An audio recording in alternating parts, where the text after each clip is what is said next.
All right, let's get right into it. There's this idea floating around that a few giant tech stocks have made index funds incredibly risky. But what if that's not just wrong, but completely backward? What if this so-called problem is actually proof that index investing is working exactly the way it's supposed to? Let's break it down. I mean, this is the question on everybody's mind, right? You see the headlines everywhere. The market is just a handful of companies now. And if you own a simple index fund, you're not diversified, you're making this massive concentrated bet. But is that really what's going on here? To really get our heads around this, let me throw an analogy at you. Just imagine walking into your local grocery store, and the manager is running around, totally panicked, just yanking things off the shelves.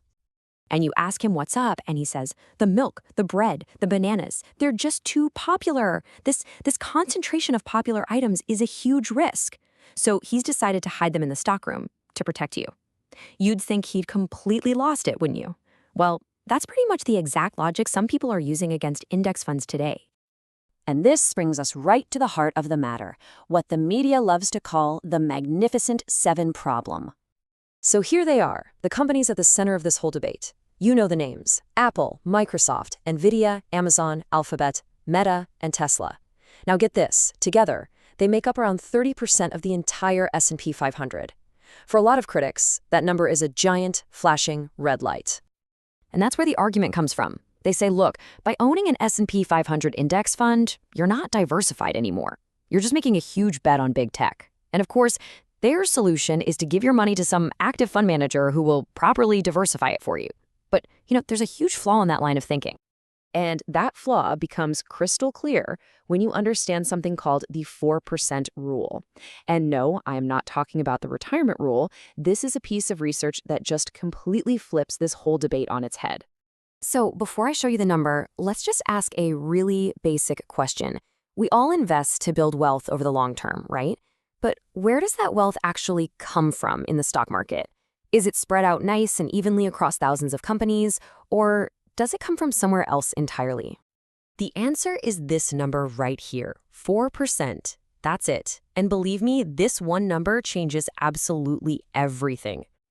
Okay, so what does that mean? It comes from this incredible research by Professor Hendrik Bestenbinder.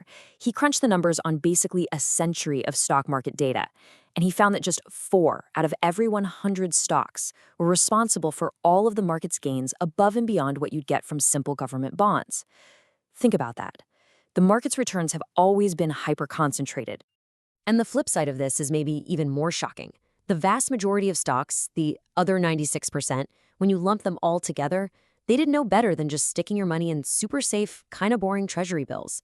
Most of them were duds. They either went nowhere or they straight up lost money for investors. And this, right here, is the key.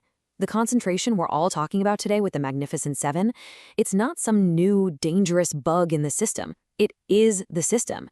This is just how the market works. It finds a tiny fraction of hyper-successful companies and rewards them massively.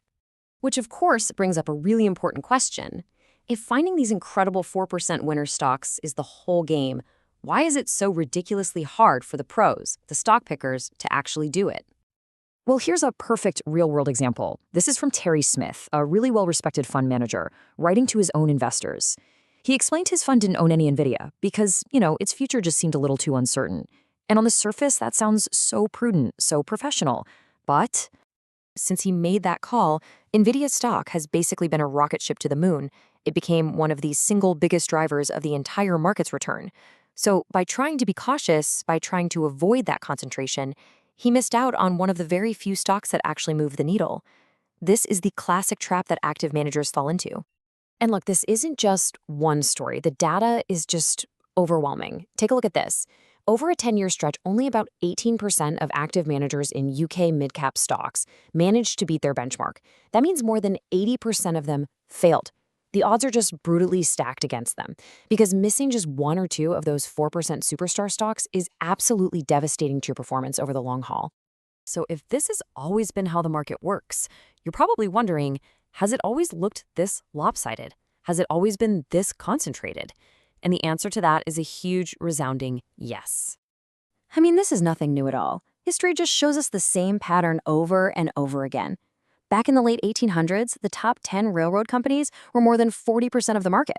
In the 1950s, you had giants like GM dominating everything. In the 70s, everyone was talking about the Nifty 50. The names always change, but the story stays exactly the same. The market is always led by a small group of dominant, game-changing companies of that era. Okay, so let's tie all of this together and really look at why this fundamental truth about the market gives index investing such a powerful, almost unfair mathematical advantage. It really just comes down to this simple side-by-side reality. The active manager has the nearly impossible job of finding a needle in a haystack. They have to predict which companies will be in that tiny 4% of winners in advance. An index fund, it doesn't even try to play that game. It just buys every company. And because it owns everything, it is mathematically guaranteed to own that winning 4%, whoever they end up being. Just think about what that really means. Indexing isn't a strategy for trying to pick the winners. It's a strategy that guarantees you own them when they show up. You don't have to worry about what the next NVIDIA is. You'll own it. Automatically. No guesswork required. Now, if you're still a little worried about having so much of your portfolio in just a few companies, there is a really smart way to handle that without giving up on the power of indexing. You can just add other index funds that focus on small and mid-sized companies. This way, you get exposure to the potential winners of tomorrow, all while keeping your costs super low and your strategy dead simple. And that really leaves us with one last big, provocative question to think about. If market concentration is just the natural outcome of the market rewarding its biggest winners, what does it actually mean to diversify away from them? Are you really managing your risk? Or are you just paying someone a high fee to pretty much guarantee you underperform by systematically selling the stocks that are winning the most? Something to chew on.